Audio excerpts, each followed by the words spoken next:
Good day, my friends. This is a Marine Claims Chapter 9 from the IC 67. This is basically taking care of different types of marine insurance claims and the procedure for marine claims. In the process, you will also learn something about the general average and salvage.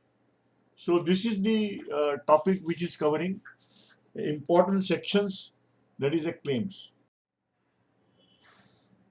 The perils operative leading to loss could be a different.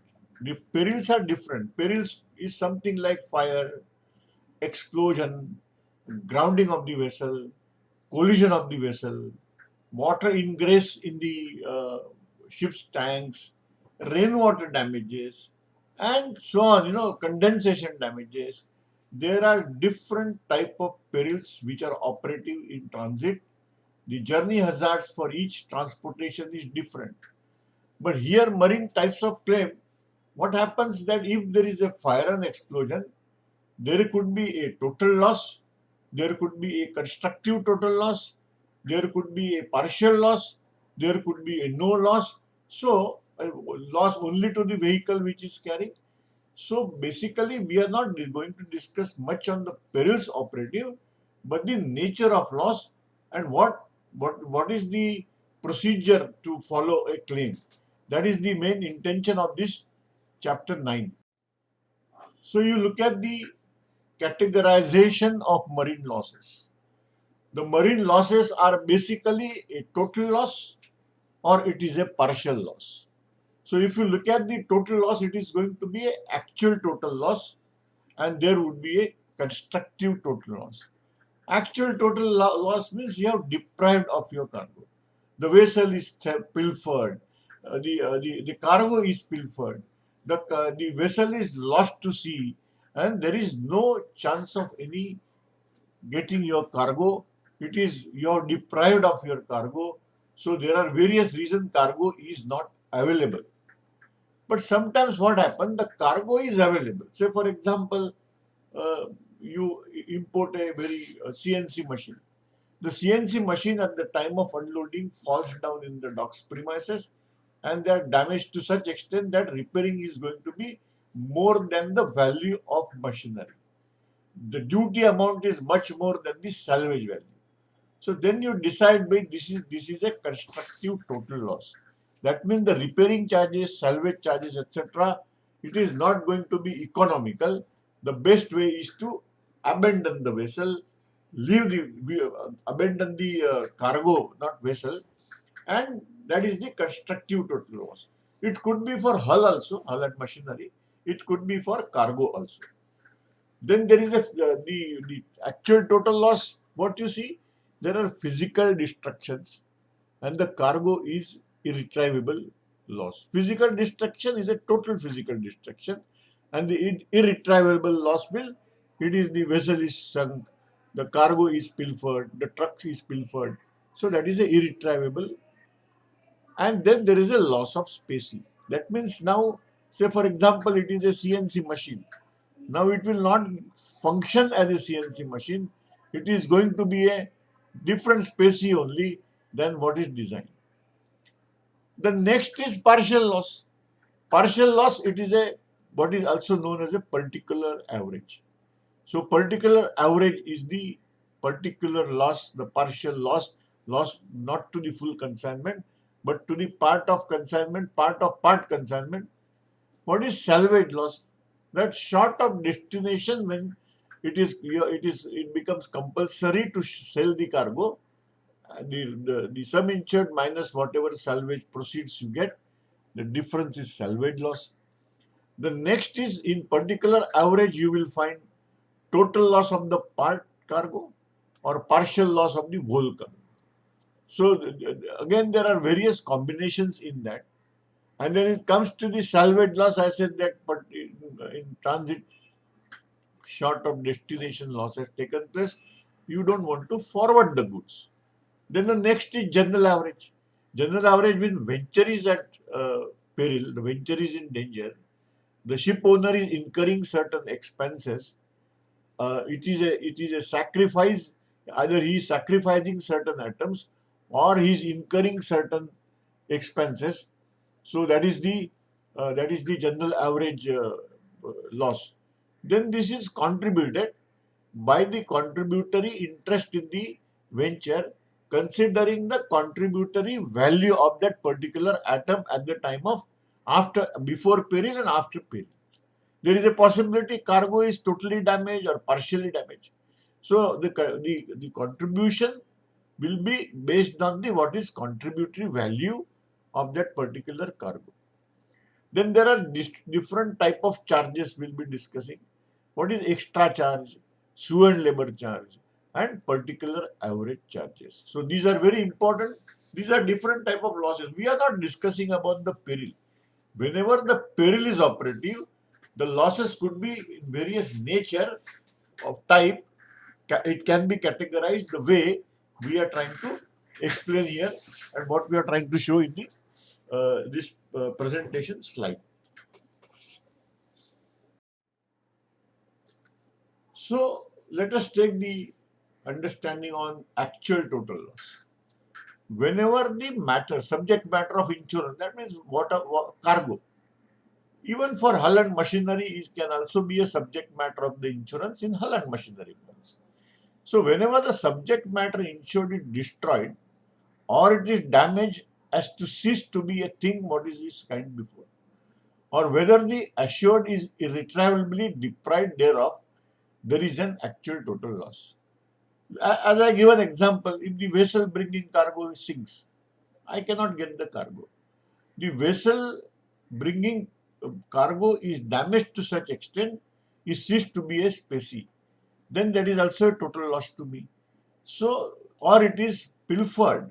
There is a total, either vessel is also maybe due to piracy or whatever reason it is not coming to port.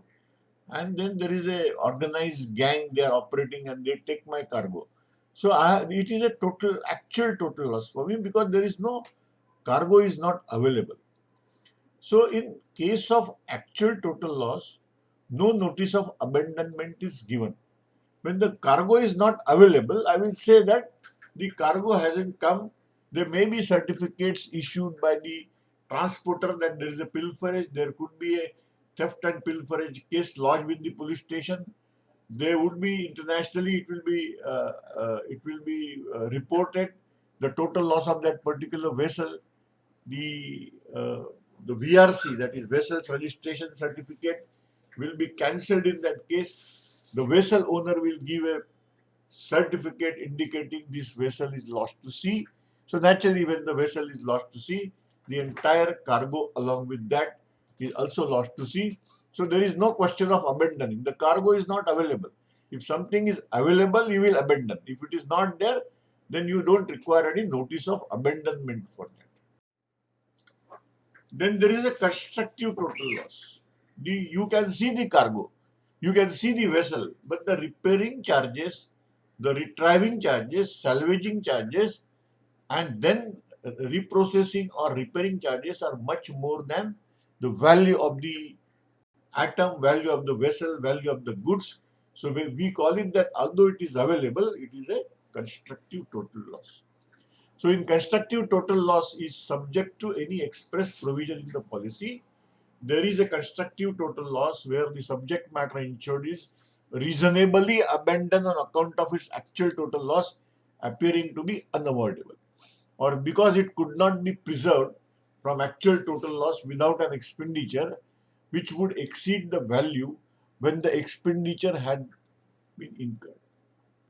In particular, there is a constructive total loss where the assured is deprived of the possession of his ship or goods by a peril insured against, and it is unlikely that he can recover the ship or goods, as the case may be, or the cost of recovering the ship or goods, as the case may be, would exceed their value when recovered. Take a case of, say, vessel, ship. I am handling a vessel. The name of the vessel is Gull Constructor. She is a she was a or she is a accommodation barge. normally deployed at offshore platforms where the oil drilling, etc., is carried out.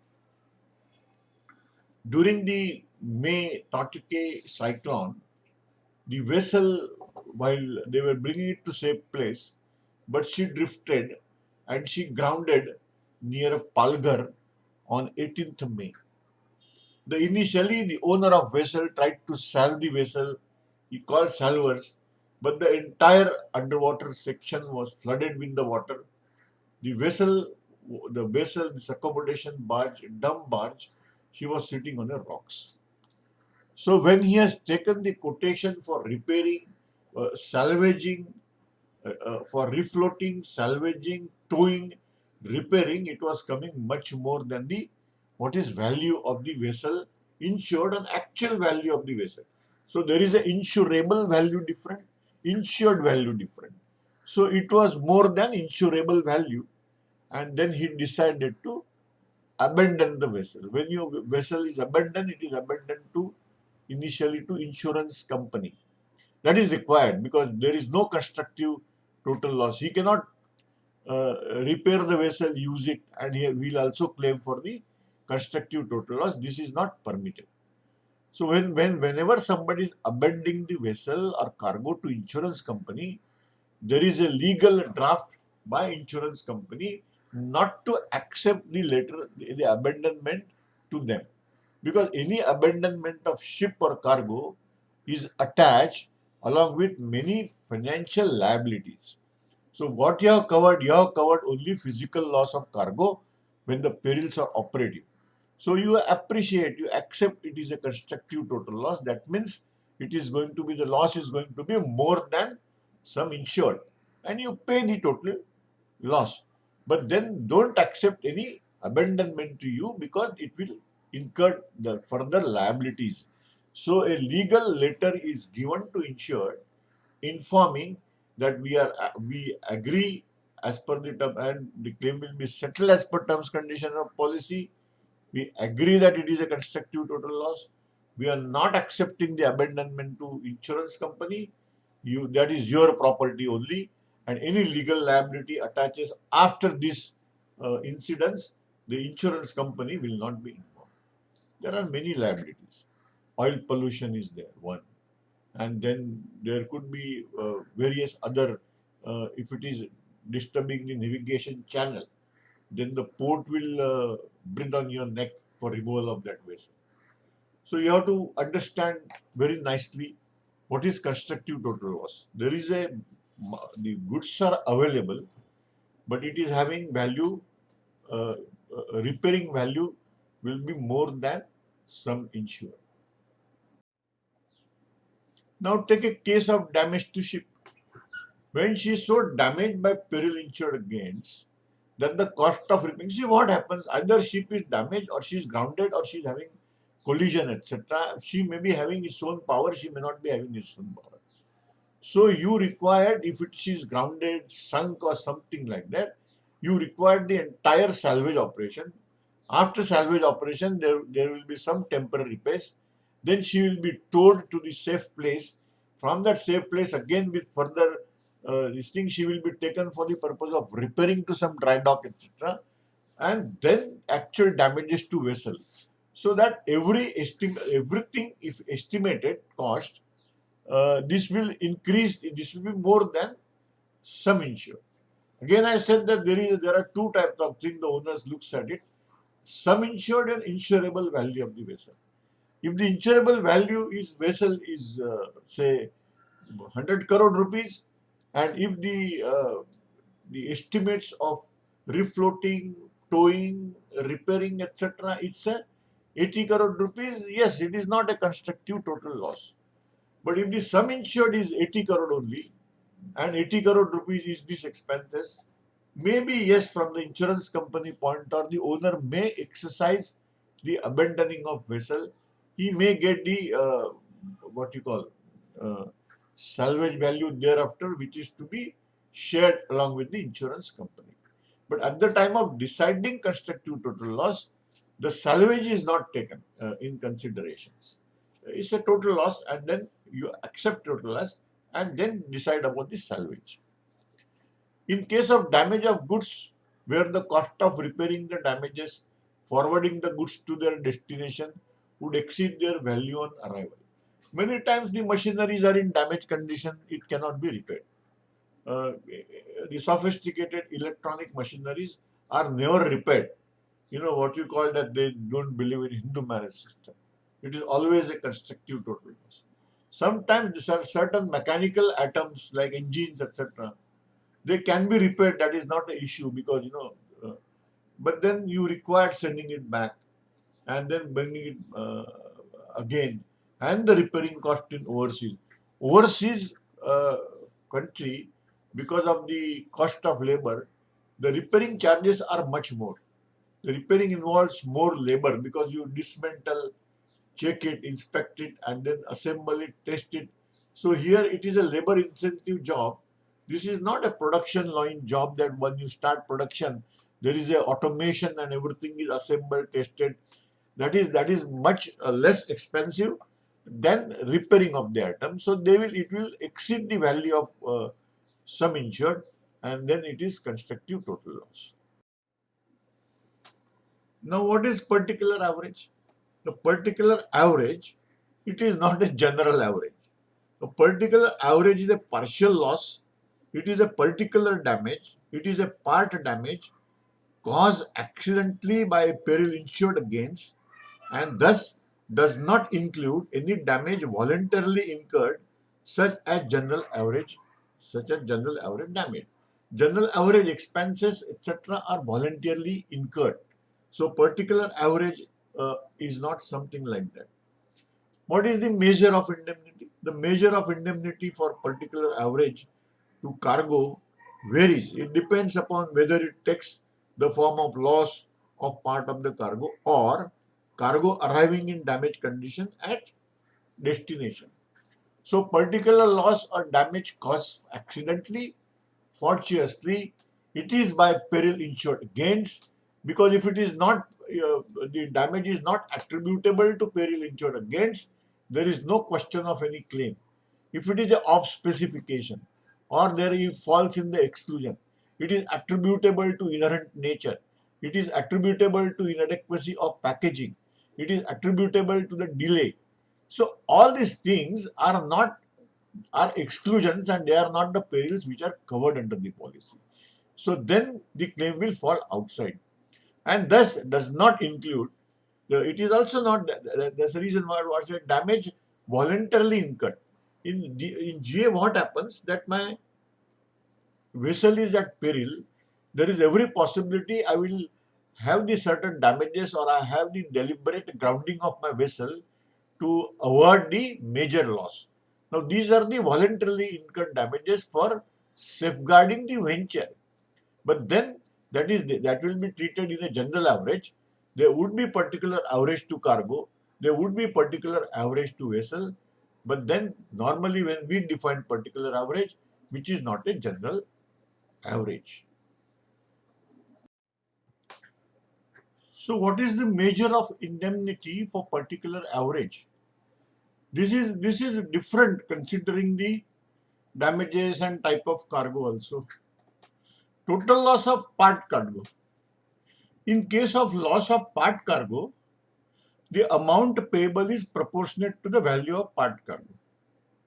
There is a possibility that there are 50 cartons. Out of 50 cartons, only 10 cartons are externally found damaged. Now we open out the 10 cartons. We found that totally 20 atoms out of say 100 atoms in 10 cartons are damaged. So then what is going to be measure of indemnity? The 80 atoms from the 10 cartons, sorry, 20 atoms are damaged, so 20 atoms, repackaging charges and loss will be of 20 atoms. If it is 10 cartons totally damaged, then from the packing list we can work out what is the value of these 10 cartons. So packing list will give me the number of packages, either it is uniformly packed or slight variation in packaging, but then we consider the amount, the quantity damage, and then assess the loss. Maybe repackaging, labeling charges would be in addition to that. So these are the partial loss. If different cargo is manifested in the value of individual atom as per invoice, but there could be, say for example, engine spares. Now, engine spares are different atoms, but then definitely there would be a value as per the atoms which is provided. So you can find out which atom is damaged and which atom is sound. So whatever is the damaged atom, we can work out the value of that particular atom, CIF plus 10% plus duty and all this. Damaged cargo, where the whole or part of the cargo is damaged, the measure is such proportion of the sum fixed by the policy for a valued policy, or insurance value in case of unvalued policy, as the difference between the gross sound and damage value at the place of arrival bears to the gross sound value. This is not applicable for, say, machinery or such commodities, but then any other commodity, we are trying to eliminate the fluctuation in the market. So what happens, the sound market value is the market value which is in the present scenario, say Bombay price, Bombay arrival market. Naturally, it should be the value considering CIA plus 10% plus expenses plus duty, etc. But then maybe in the falling market, the market value would be less. In rising market, the market value will be more, and you may get a salvage more than the sum insured. In such scenario, the insurance company is rejecting the claim on the grounds the salvage value is more, which is not correct. And in what happens in the falling market, the tendency is a total rejection of the consignment is more. So you have to see the measure of indemnity as per Section 71 of Marine Insurance Act 1963, Section 71.3. It is the difference between sound market value to damage market value bears to sound market value in percentage. This is the allowance given for this is applicable on sum insured. Now, what is gross value or gross sound value? The gross value, it is a wholesale price, or if there is no such price, the estimated value with, in either case, freight, landing charges, the duty paid beforehand. So it is, what is the gross value? The invoice value. Invoice value, then the ocean freight. For example, it is imported consignment. You can consider the expenses and then work out what is the gross value. Gross value is worked out, say invoice value, the ocean freight. In case of FOB, it is invoice value, then ocean freight. Then after landing, there would be certain charges paid compulsorily for the, of course, there are free days, etc. But let us assume there are some landing charges. Then there is a clearing forwarding charges. Then the custom duty is paid on that. The local freight is paid. Loading, unloading into trucks, etc. Forklift utilized. All these are the landing charges. Then put together, add together, you get the gross value at the destination of that particular price. Longer the destination, longer will be, the higher will be value, because the local freight will be more. Local freight is also a very important part in the working it out of gross value. So there is every possible imported consignment. Delhi price will be different, Mumbai price will be different, Chennai will be different, or port of arrival price would be different. Gross proceeds. What is gross proceeds?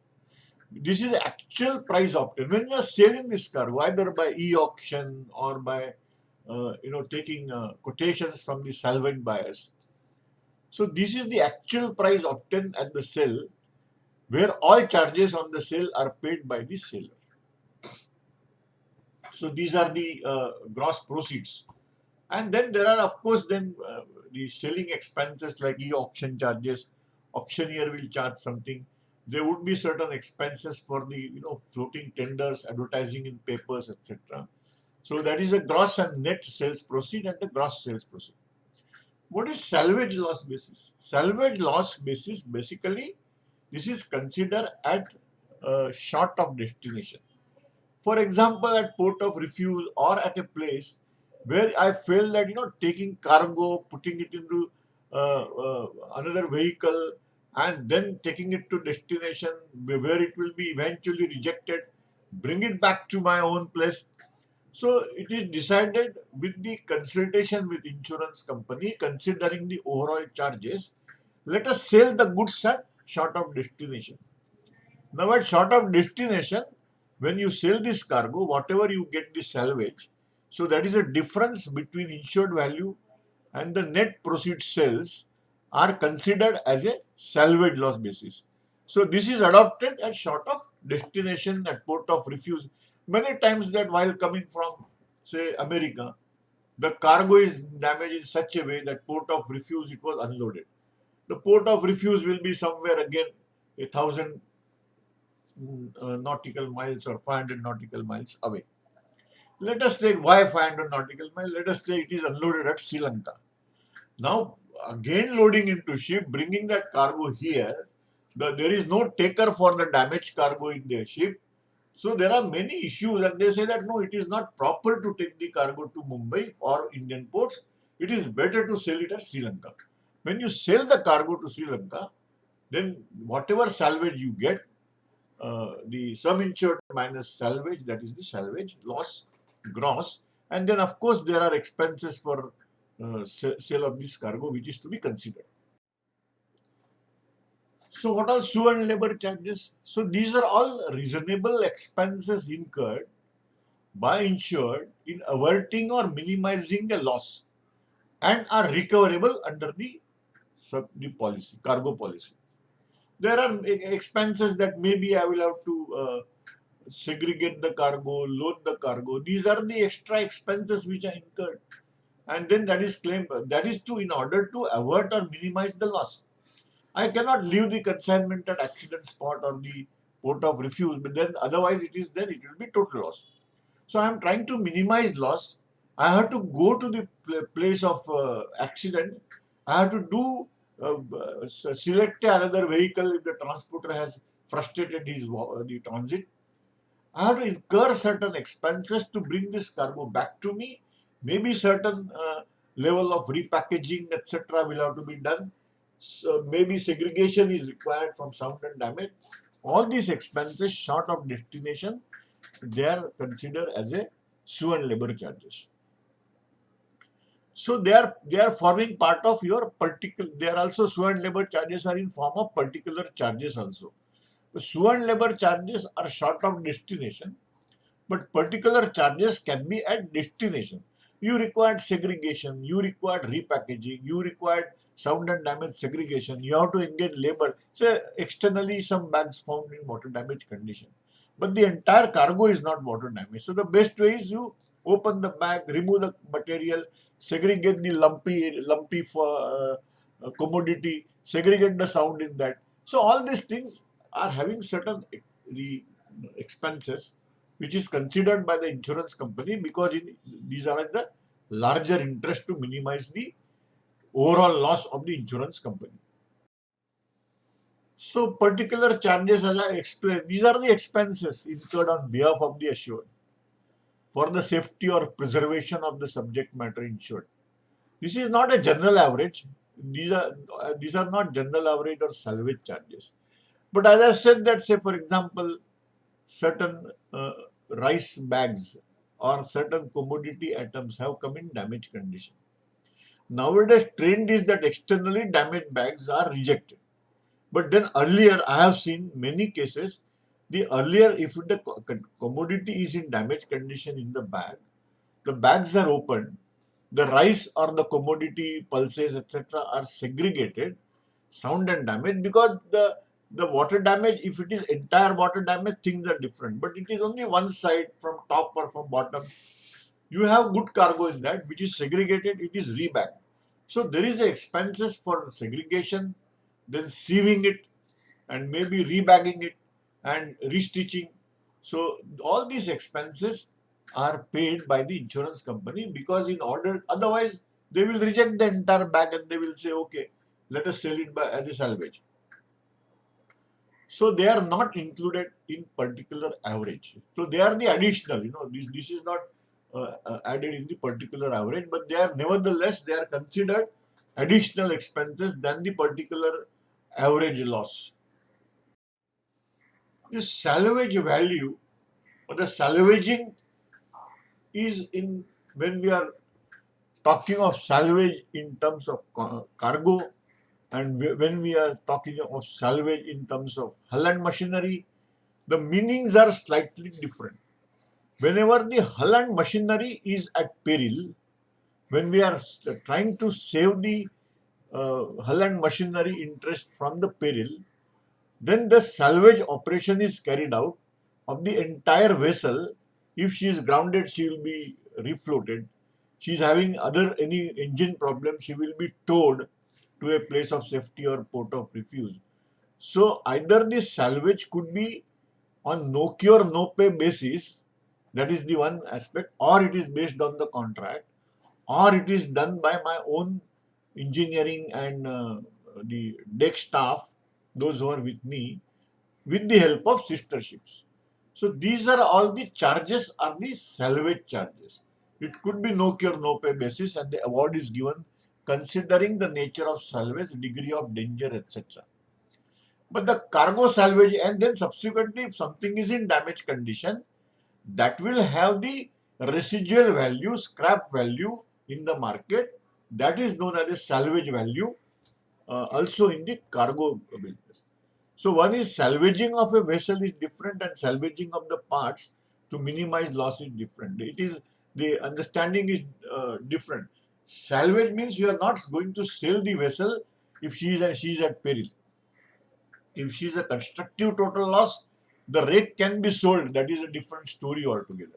But otherwise, any attempts to refloat the vessel, to tow the vessel, and then to bring her out of the peril. So these are all these salvage charges. As I said, it can have uh, uh, no cure, no pay basis, and the arbitration or London courts will give awards. Forwarding charges are covered. Try to understand from the entire uh, scenario. There is a duty for loss minimization, loss averting the uninsured. Whenever he is incurring certain expenses, the insurance company is paying that expenses paid under sworn labor particular average, because the owners, the consignor or the insured is trying to minimize loss by incurring these expenses.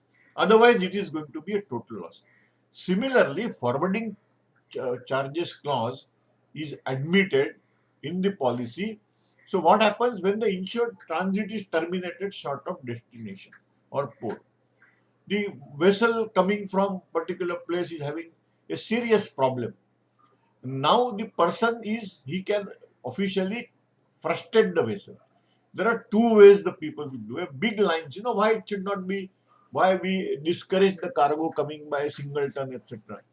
That is because singleton vessels voyage frustration will be much more. But if it is coming from, say, for example, shipping corporations, India's vessel, they will definitely try to bring cargo back to India or whatever is the destination by another vessel of their own. So they are trying to minimize of course, they may charge something, some additional things, etc.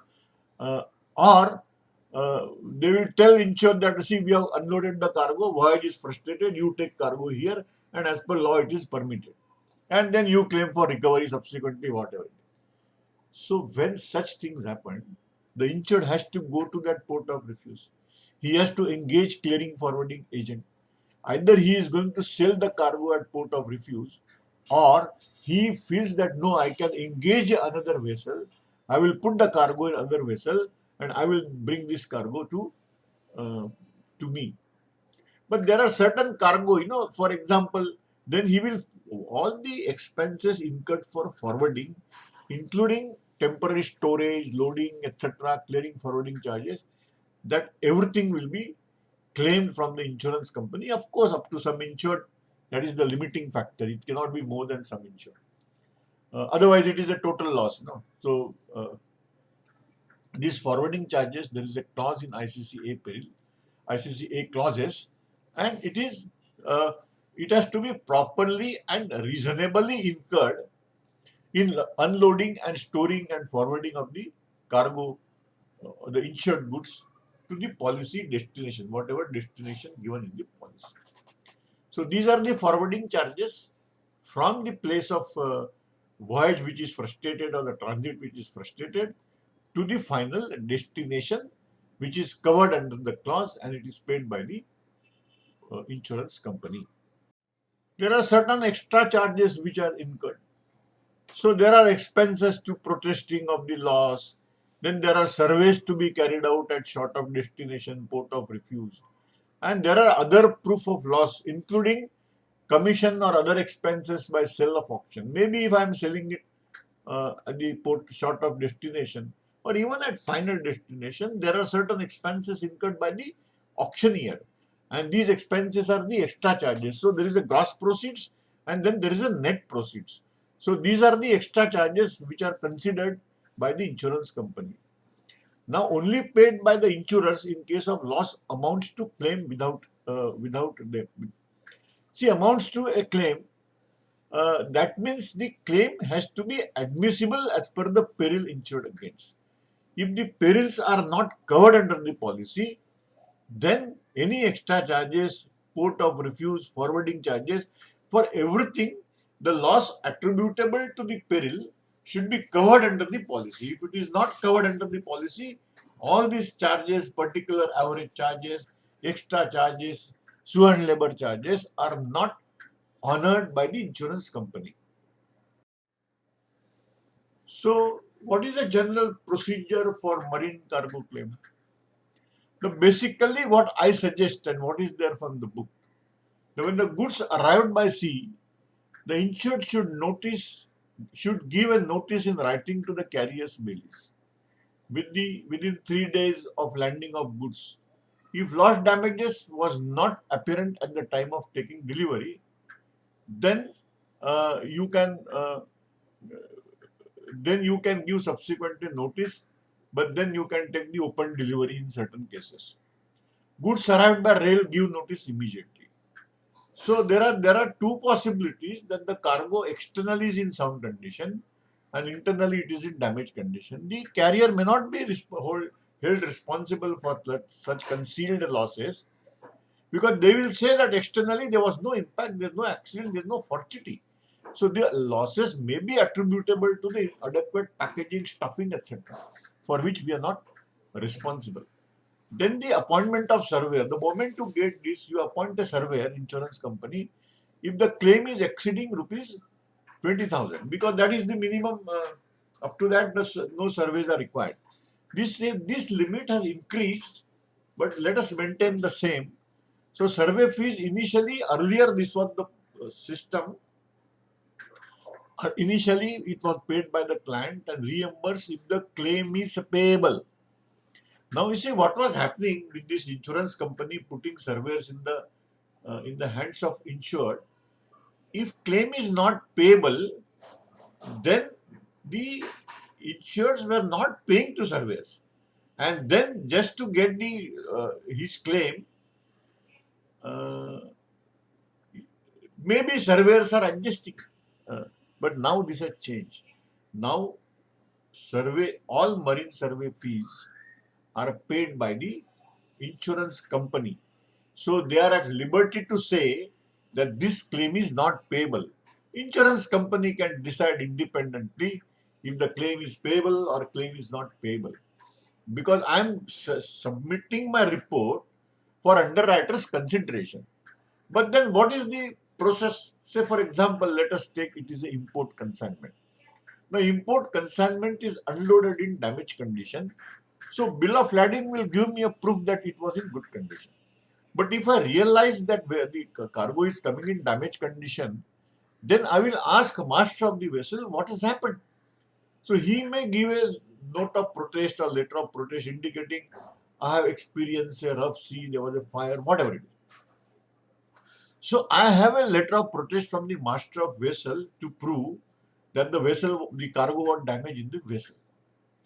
Then there will be a landing remark certificate given by port indicating what was the condition of cargo when it was being unloaded. So I have a note of protest. I have a landing remark certificate issued by port.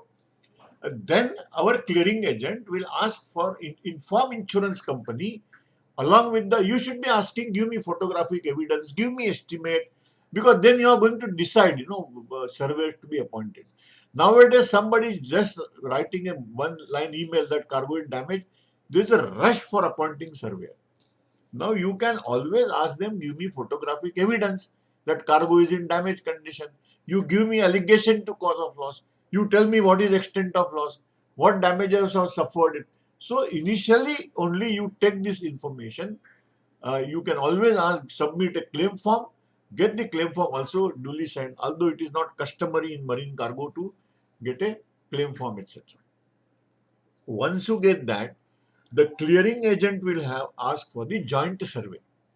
The joint survey is appointed, the cargo surveyor is the insurance surveyor, and there would be P&I club surveyor or maybe ship surveyor, CFS surveyor. These are also attending the survey, because when you are pursuing liability, you should not be giving clean receipt in port or in CFS. You should be protesting that my cargo is in damaged condition. If you give a clean receipt and clear cargo in clean condition, there is no scope of any recovery. So you have to follow this drill. And then this is the way how it is. For if it is a truck, yes, the driver's copy of lorry receipt is to be signed. I have a case, a tank lorry of styrene. It has reached Madhya Pradesh. The cargo is unloaded. The styrene is a liquid form. Probably they have tested and unloaded. After unloading, after 15 days, they reported to police that this cargo was with water. Why you have unloaded? Why you have given clean receipt? Why the lorry was released? The driver is trying to tell me कि साहब उसने they have checked it. There was no water. This is not the way how thefts and pilferage are happening in liquid bulk. हमने कुछ नहीं किया है. We are not done anything. You see, now you have to be very careful. Once you take the cargo in sound condition in your storage tank without any qualifying remarks, there is no chance of any recovery. And also then to say that my cargo was damaged in transit, it is very difficult. Then the onus is on you to prove that the cargo was in fact damaged, and we have it is our lapse that we have not lodged a claim with the carrier, etc. But then if it is admitted and accepted, maybe the claim will be settled on non-standard basis, because you have prejudiced the recovery rights of the insurance company. So survey report of cargo, it briefly indicates not only the facts concerning to loss, but whole outline of the void. If you see, generally there are 7 sections in the report. Will be attached with the schedule also. What is foremost first section? It will be giving indication of who is consignee, consigner, insurance policy, existence of insurance policy, the period of insurance policy, and basis of sum insured, and what is the actual value as per invoice, etc. Everything is given in section 1. What is section 2? The section 2 is the shipping. It is the transportation. What is the name of vessel? When she was loaded? What is the bill of lading number? What is the bill of lading date? What is the arrival to the destination port? When cargo was unloaded? When the cargo is cleared? Which transporter was involved in clearance?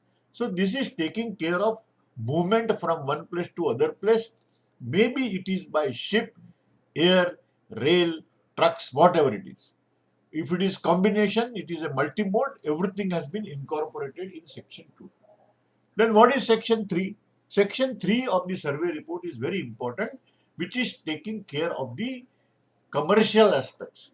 Invoice value, terms of sale, how many items are there, what is the value of it, what is the invoice value, because you want to compare invoice value with the basis of insurance, and end of day how much it is going to be, what is the sum insured, whether it is adequate or it is not adequate.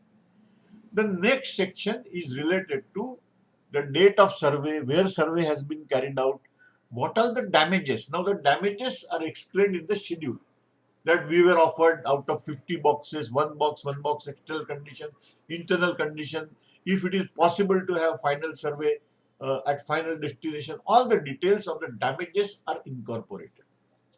Then it is, what is that? Related to packaging.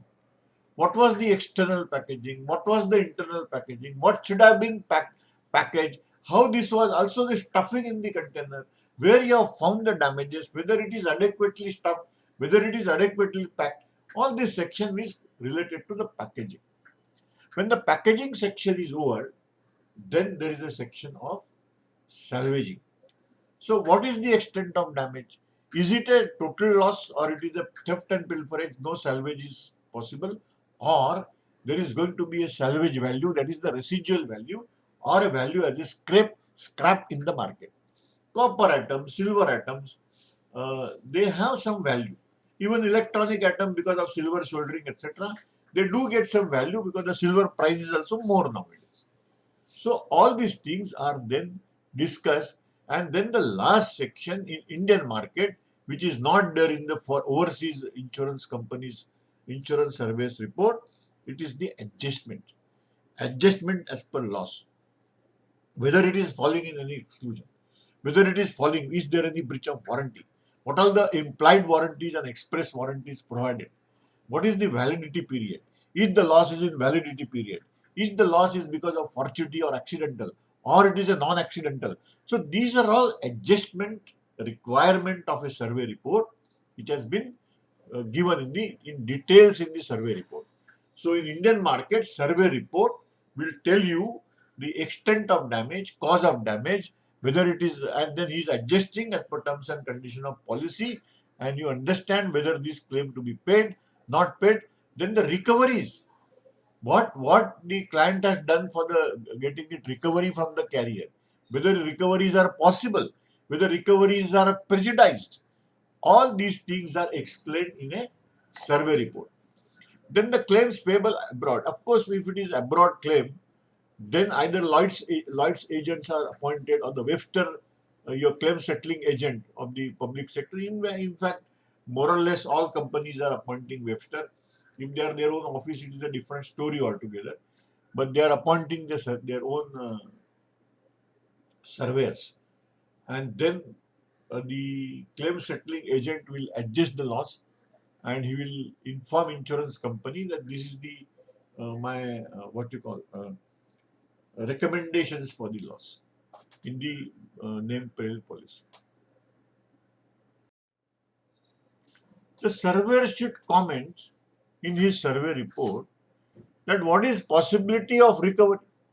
If he feels that recovery is not possible under these circumstances, uh, then he should say that because of no survey was held, the clean receipt was given at all the stages, it is not possible, or he should not pursue a costly process of recovery. Because if the prospect of recovery should be actively followed, it starts from the arresting of a vessel.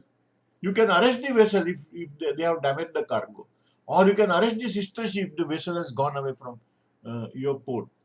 So the chances of recoveries, the prospect of recoveries should be actively followed by the insurance company, and surveyor should give comment whether the recoveries are possible, who is responsible. Say for example, there would be certain clauses in bills of lading, which is it is a legal matter. But surveyor can touch upon it if necessary. The insurance company can go to a legal advisor, marine advocates, and take their advice, and then only go for the legal recovery, because it is very costly process. So assured should prove loss has taken place due to insured peril. So burden of proof, whenever loss has taken place, the burden of proof is on the insured to prove the loss has taken place during the contemplated voyage, and which is covered under the policy. There are many court judgments indicating bill of lading is clean, you have received damaged cargo, so it is in transit, and you have to pay. But then it is always good to see that assured should prove, because if you assured is, if you are uh, repudiating the loss, then the onus is on insurance company to prove that this loss was falling in exclusions provided in the policy, and that is the reason we are not honoring the loss. Now, this is example, of course, I have taken it from the book only. A consignment of 100 cartons of coffee and 100 cartons of jam are insured for rupees. You see, this is a different type of cargo, different type of pricing in that. So, what they are trying to say, both are insured for rupees 1 lakh. So valued. You see, if it is many times if it is not indicated in the policy, so valued, so something like that, and then it is treated differently. We are not going into detail for that. We are just restricting. Now, this is covered only for ICC B perils. B perils are the listed in the policy, and they are the we have to see whether the loss was attributable to the B perils. 1 carton of coffee and 1 carton of jam are lost overboard during unloading operations and are a total loss. The invoice is showing the, the pricing as follows. So 100 cartons of coffee are valuing 70,000 rupees and 100 cartons of jam are valuing 25,000 rupees. So put together, this is becoming put together, this is becoming 95,000 rupees. So claim payable under the policy will be invoice value is 70,000, insured value is more 73,684. 100 cartons of jam is 25,000, whereas it is 26,316.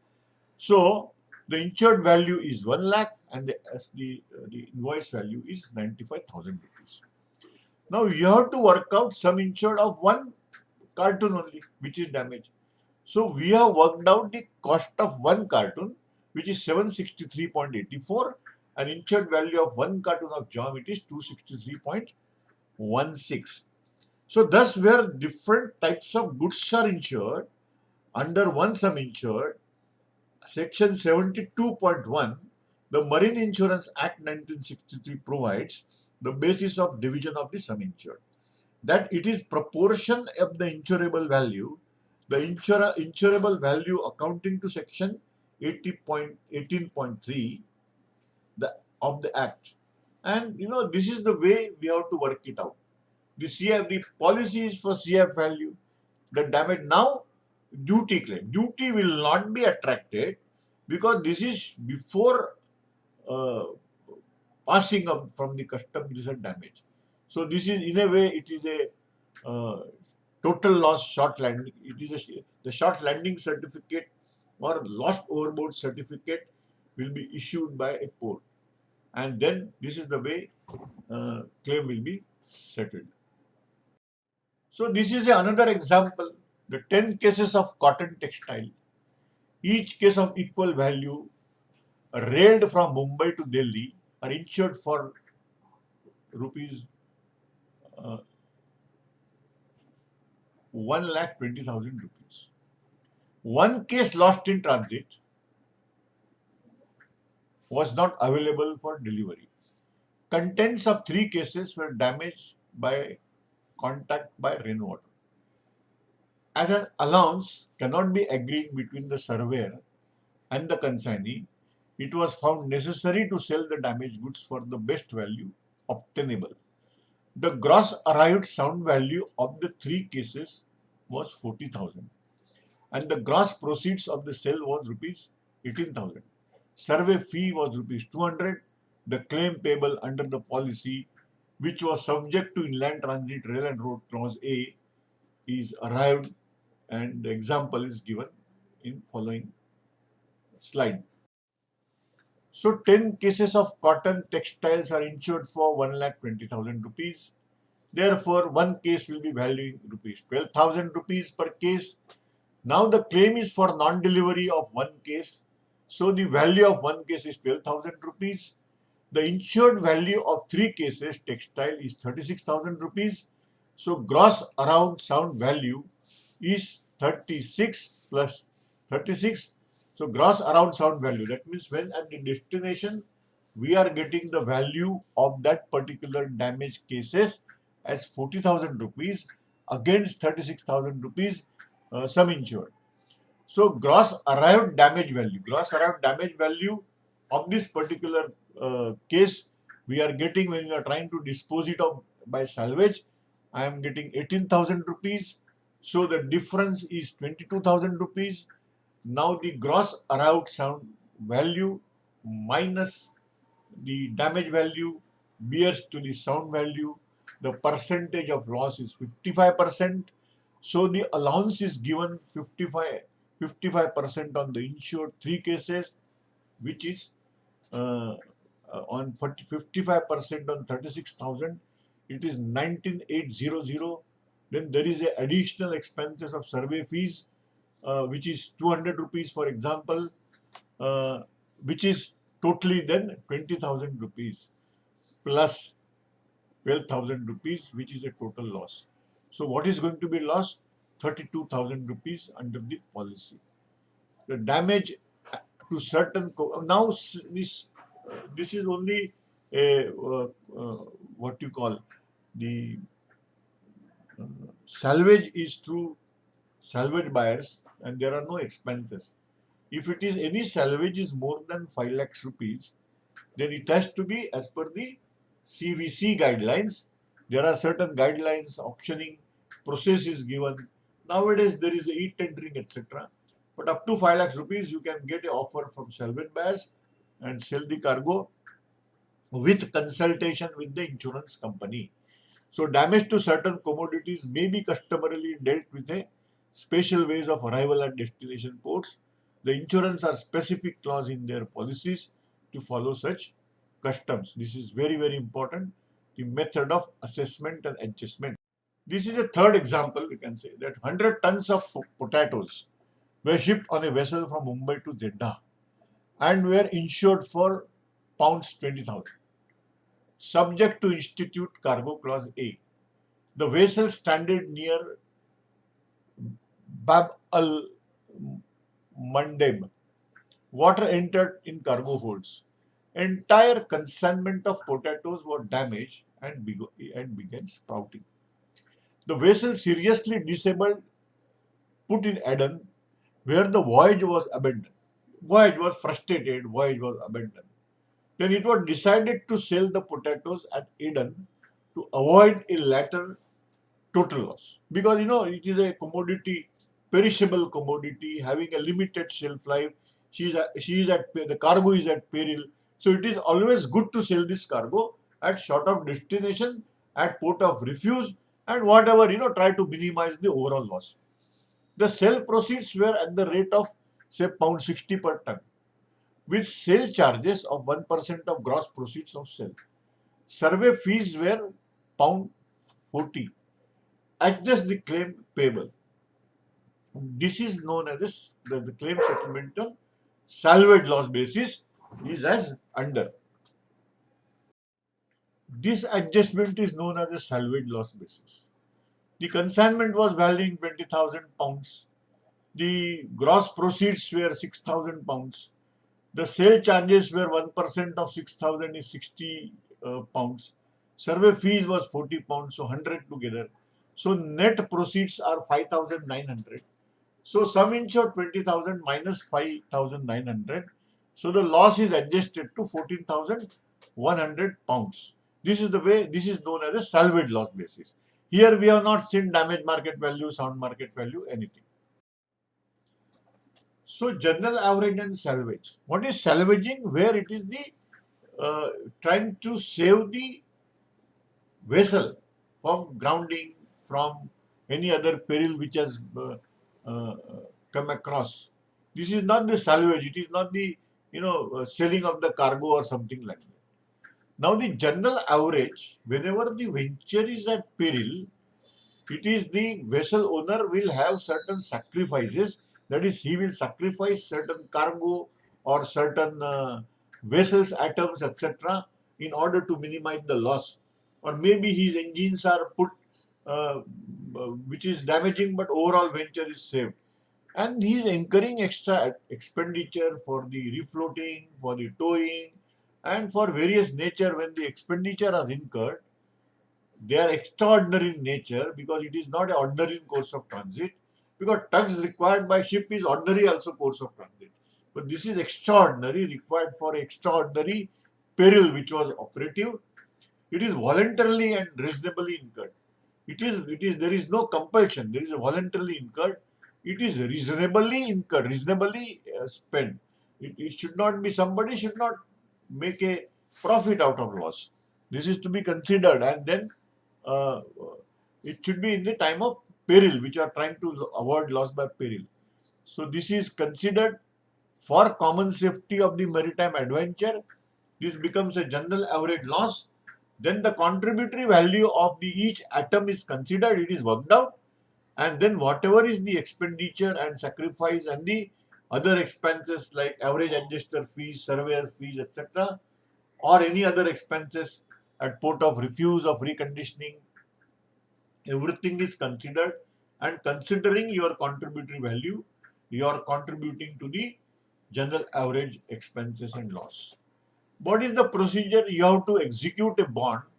The consignee will have to execute a bond with the vessel owner, and this bond has to be countersigned by the insurance company.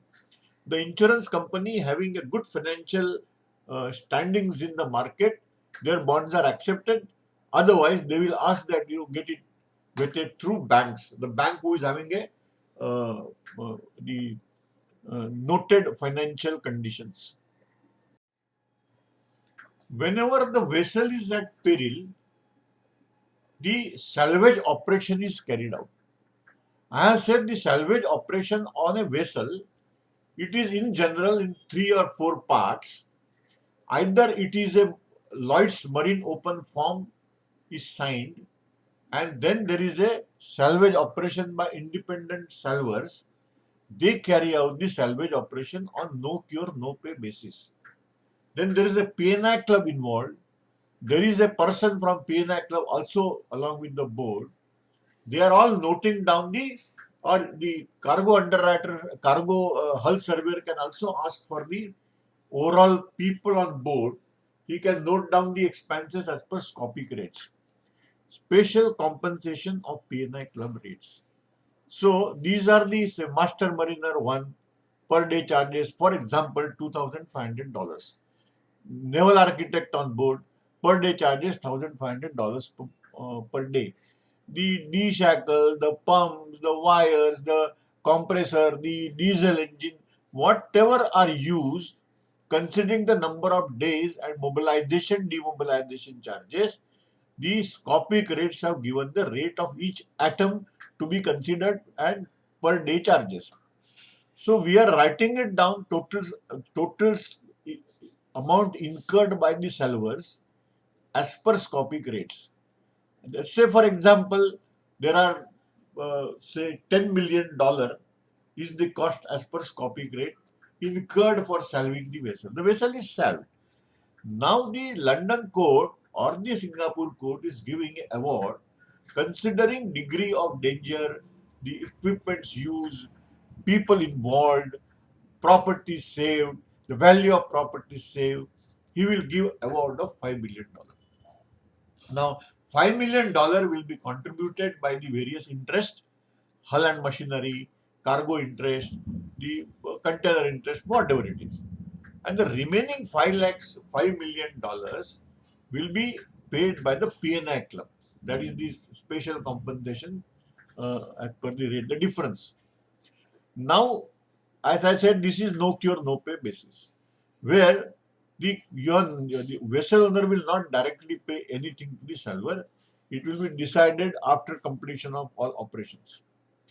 The second type of salvage, or in this also it is a remuneration or award, reward is payable as per the code according to the maritime law to salvers.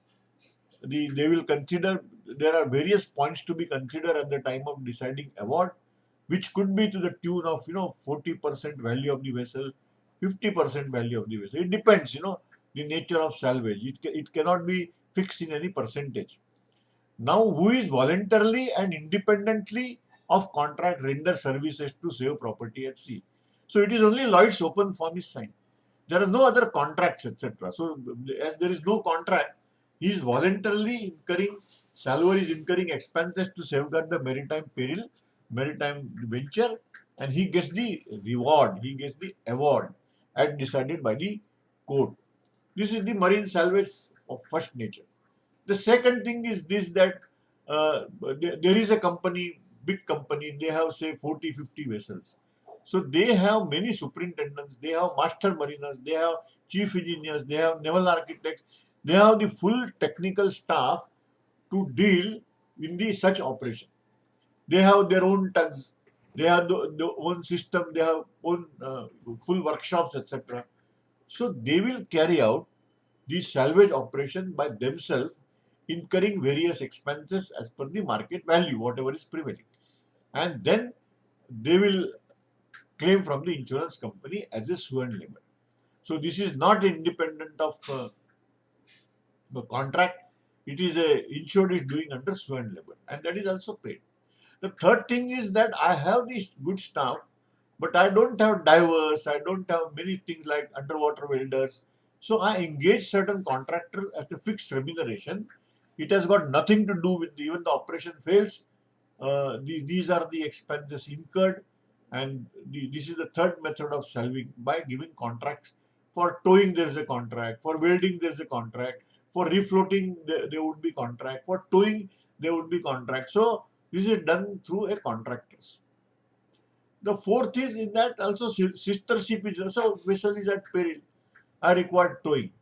Now instead of sending any other tug, I am sending my own sister ship which is around, and that vessel is towing this my own vessel, the owner's vessel. Now this is a sister ship. Under sister ship clause, the sister ship will be considered as if it is a different vessel, and then whatever the charges are normally paid to the for the purpose of towing would be paid to insured for that particular vessel. So this is about the marine salvage of a different type and different nature. Thank you very much. This is the end of section 9. I have tried to touch upon various important sections of important points of chapter 9. Uh, this will be very much helpful to you when you are reading the book. Try to understand that there are different type of vessels: a fishing vessel, sailing vessel, cargo vessel. More or less procedure is same. So you should adhere to the appointment of surveyor, protecting the damaged vessel, salvage operation, searching the missing vessel, letter of abandonment, the ascertaining claim in case of missing vessel, partial loss of claim, certifying expenditure, assessment of net salvage, compliance statutory rules and regulation. All these things will be common for every this thing. Uh, but then there are sailing vessels, fishing vessels, slight variation is there. Uh, but this is, and you should understand that considering the type of vessel and type of cargo, the documents are called.